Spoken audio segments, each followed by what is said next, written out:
Magandang hapon po sa lahat. Governor Melesio Go, Mayor Senen Livella Jr., Mayor Marisa Red Martinez, represented by Councilor Noraline Duluan.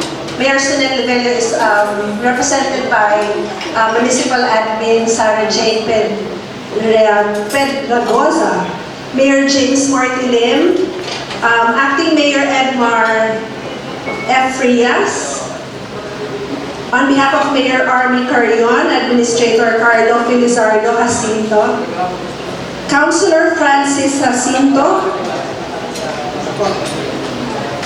of course, our ARD, matagal ko na po siyang kasama sa DOD, ARD Gladys Quisea, of course, our former Regional Director of Mimaropa, Sir Dan Hintong, medyo bata-bata pa ako nung una kami nagkakilala.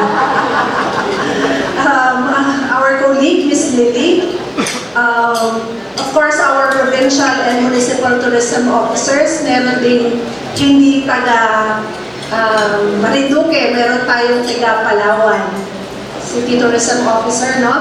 And from London.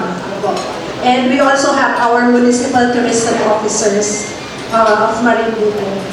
And to our participants na kasabay ko sa bangko kanina, our industry partners, meron tayong mga tour operators, yung mga medyo patikan na dito sa industriya natin, si Cesar Cruz.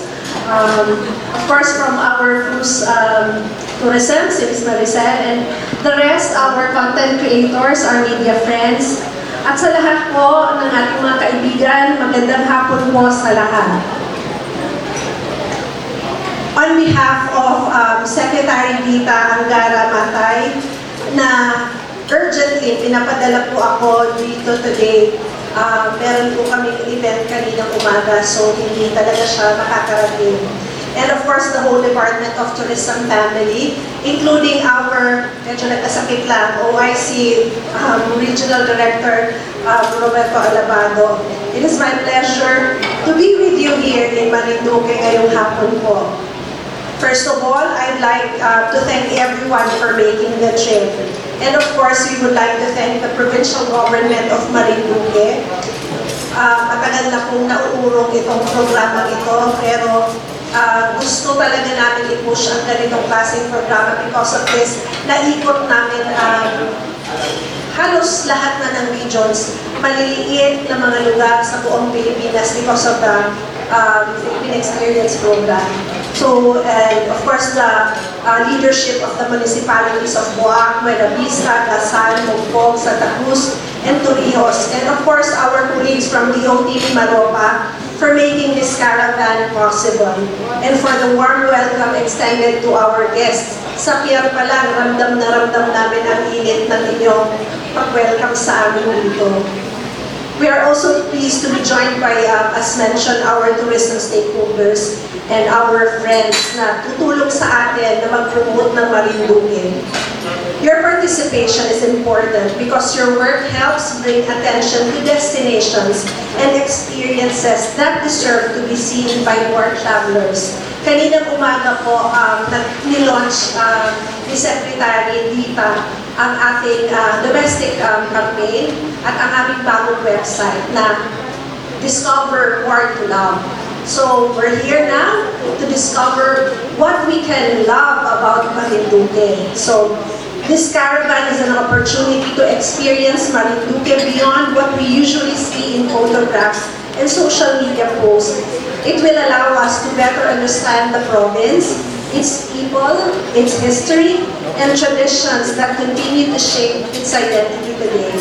Over the next few days, you will visit places that reflect different aspects of Marinduque's heritage. In Boac, the National Museum showcases the province's Moriones tradition, archaeological finds, and other cultural treasures.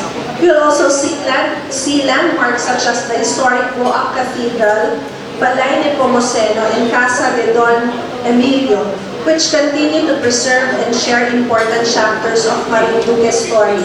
Meron po akong kopya kung saan sila pupunta kasi ginawa ito ng regional office natin. So, ito po yung i-look forward ng ating mga bisita.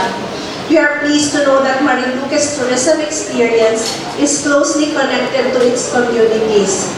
Kwento nga ni former RD na may iba-ibang mga influences dito na iba-ibang lugar sa kanilang paligid, no, ng isla. At meron nga din pong community ng mga taga-Bohol. So nagulat ako doon sa meron pala akong mga kababayan dito.